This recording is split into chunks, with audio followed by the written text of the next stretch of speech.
Oui, sauf que, dans ce cas-ci, vu que je veux faire disparaître, je veux que le blanc à l'intérieur des groupes devienne invisible, ben je vais plutôt aller choisir autre chose que normal, je vais aller choisir produit.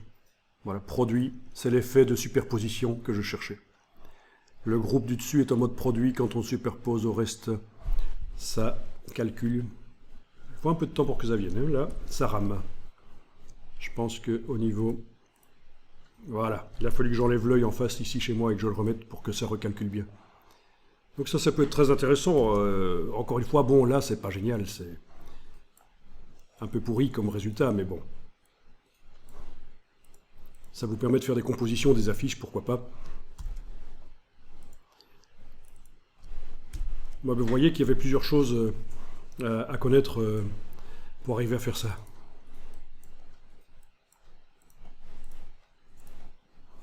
Ok. Il faudrait que je change le format, il faudrait que je fasse une composition, mais le principe, c'est ça.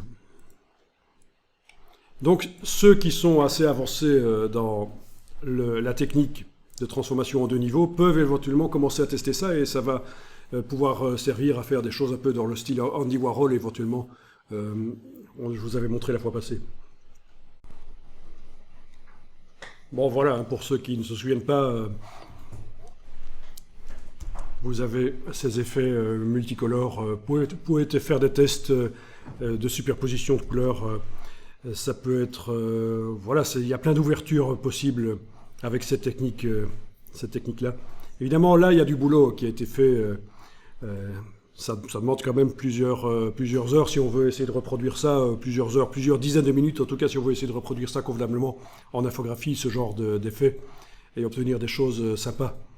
Mais enfin, voilà, le principe, c'est ça. Ok. Warhol, vous connaissez son origine? Il vient de Slovaquie, en fait. C'est assez surprenant. Évidemment, c'est un Américain, mais son origine, c'est la Slovaquie. Vous voyez où c'est, la Tchécoslovaquie qui s'est séparée en deux, là, à un certain moment. Et on a la Slovaquie, ce sont des gens assez créatifs de ce côté-là. Si vous avez eu l'occasion d'aller en Tchéquie ou en Slovaquie, vous allez voir qu'au niveau créativité, c'est pas mal.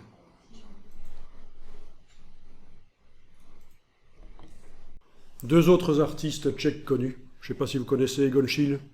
Ça vous dit quelque chose? Oui, hein. Musha. Voilà. Et alors vous allez remarquer quelque chose de particulier quand vous irez là-bas, c'est la qualité des impressions. Quand vous allez dans des restaurants, dans la qualité des enseignes, la qualité des menus, tout ça, c'est vraiment d'un niveau extraordinaire au niveau qualité de ce qu'on appelle la photogravure. Donc vous allez voir que vraiment les couleurs, bizarrement, c'est beaucoup mieux que chez nous.